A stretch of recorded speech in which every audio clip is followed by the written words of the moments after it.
こんにちは、青野です。今回のお題はこれです。ドーン！イーサリアムが上海アップグレード後に急騰！次の展開を予想せよ！上海アップグレードは4月13日に実施されたイーサリアムの大型アップグレードです。このアップグレードによってステーキングのイーサリアムが引き出し可能になるため注目されました。このチャンネルでは上海アップグレードでイーサリアムの価格がどうなのか3月末の動画で講座しました。ドーン！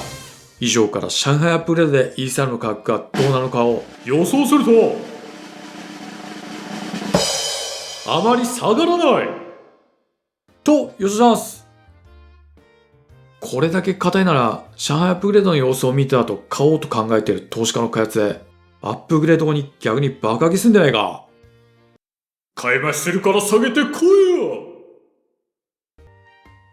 あまり下がらずに逆に爆上げすんじゃないかと予想した理由は、指標の動きがとても硬く、実利の兆候が全く見られなかったからです。結果を確認します。アップデートの直後はこうなりました。ドーン！下がりませんでした。これはイーサリアムの5分足チャートです。青い線が上海アップグレードが実施されたタイミングで、4月13日午前7時27分に実施されました。アップグレード前日に約 3% 上昇して1900ドル台になった後、アップグレード直後は 0. 数%しか動きませんでした。その後、こうなりました。チェンジ！急騰！これはイーサリアムの冷やしチャートです。アップグレードの10時間後から急騰し始めて2000ドルを突破し、4月14日に2128ドルをつけました。年初価格から 1.7 倍。チェンジ！これはイーサリアムの週足チャートです。2128ドルをつけたのは2022年5月以来の11ヶ月ぶりです。最高値は2021年11月の4868ドルなので、最高値からマイナス 56.3% のところまで上がってきました。以上のように、上海アップデートによってイーサリアムの価格がどうなるのかの結果は、価格は下がらず逆に急騰して11ヶ月ぶりの価格帯に突入する結果となりました。次に、イーサリアムの今後の価格について、今後のイーサリアムの価格を占う上で重要になる要素の一つは、ステーキングの入出金量の変化です。ステーキングされているイーサリアムを引き出す方法は、部分出金と全部出金の2種類があります。部分出金は、バリデータはそのまま継続し、獲得したステーキング報酬のみを出金する方法です。全部出金は、バリデータを終了し、預けたイーサリアムとステーキング報酬をすべて出金する方法です。バリデータとはですね、取引が正しいことを検証してステーキング報酬をもらうノードのことです。イーサリアムを32枚預けてノードを起動すれば誰でもバリデータになれます。全部出金の場合、いきなり大量のバリデータが終了すると検証ノードの減少でセキュリティに問題が生じる可能性があるので、1日あたりに終了できるバリデータの数は1575個に制限されています。一方、部分出金の場合は、1日あたりに出金できるバリデータの数は12万に制限されています。現在のバリデータの数の合計は56万なので、仮に全力で1日12万のバリデータが部分出金した場合、5日間で全ての部分出金が完了します。売り圧を試算してみると、仮に平均ステーキング期間は1年、平均年利は 6% とした場合の1バリデータあたりのステーキング報酬は32枚 ×0.06 イコール 1.92 枚。1日あたりの部分出金の全力の売り圧は 1.92×12 枚イコール23万枚。1日あたりの全部出金の全力の売り圧は、32プラス 1.92 かける1575イコール53,424。よって、1日の売り圧は最大20万枚から40万枚くらいです。チャート！青色の線はイーサリアムのステーキング枚数です。ステーキング枚数の差では2023年4月13日午前6時の1816万枚。緑色の縦棒は1時間ごとのステーキングの入金枚数。オレンジ色の縦棒は1時間ごとのステーキングの出金枚数です。アップグレード後に出金が開始、最初は1時間あたり1万枚前後が出金され、開始から24時間の出金枚数の合計は20万7584枚。出金枚数は徐々に少なくなり、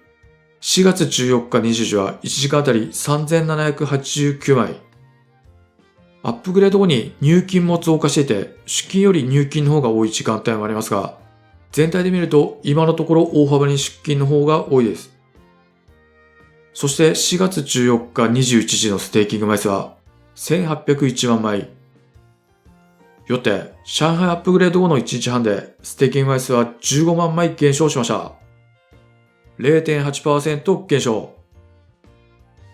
ビットコインのブロックチェーンはハッシュレートが高くなるほどネットワークのセキュリティが高くなり、それに伴って信用度も高くなりますが、それと同じようにイーサリアムのブロックチェーンはバリデータが多いほど、言い換えるとステーキング枚数が多いほどセキュリティが高いと言えます。なので、この後のステーキング枚数の変化がイーサリアムの信用度を見極める材料となり、価格の予想に役立てることができます。例えば、もしこの後すぐに出金より入金の方が常に大幅に多い状況になり、ステーキング枚数が一気に過去最高を突破する流れになったら、イーサリアムの信用と需要は高いと判断している投資家が多く、価格にプラスの影響を及ぼします。逆に、ステーキング枚数が横ばい、またはこのまま減少が続くなら価格にマイナスの影響を及ぼすと予想できます。次と、これは出金待ちエンティティの割合です。1位はクラーケンの 62.9%。クラーケンはアメリカの証券取引委員会に証券法違反で起訴されてステーキングサービスを中止することになったので全部出金をしています。なので、クラーケンのユーザーは返金されたイーサリアムを再びステーキングする人も多そうです。次と、これはビットコインとイーサリアムの予想インフレ率です。この予想インフレ率は1週間分の流通枚数の増加ペースをもとに、その増加ペースがついた場合、1年後に何%流通枚数が増えているのかを見積もった数値です。ビットコインの予想インフレ率は半減期ごとに半分になり、現在は 1.7% 前後で安定しています。一方、イーサリアム予想インフレ率は最近奇妙なことが起こりました。ズーム！これは2022年9月以降にズームしたものです。イーサリアムの予想インフレ率は2022年9月のマージ実施後は 0% 前後で推移し、1月4日から101日連続で 0% からマイナス 1% のマイナスがついていましたが、上海アップグレードが実施された4月12日から流通枚数が急減し始めて、4月13日はマイナス 9.7%、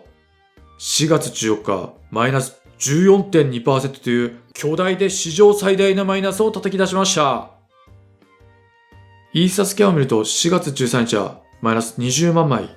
4月14日マイナス10万枚のように確かに大幅減少していますが、これはおそらくアップグレードの影響による一時的なものか、イーサスキャンの表示バグのどちらかです。チャート。青い縦棒は1日あたりのイーサリアムのバーン枚数。オレンジの線はバーン枚数の30日移動平均線です。赤いレーンは想定デフレラインで、デフレラインをバーン枚数が超えるとイーサリアムの流通枚数は減少することになります。右側を見ると、2023年は1日あたりのバーン枚数が増加傾向にあります。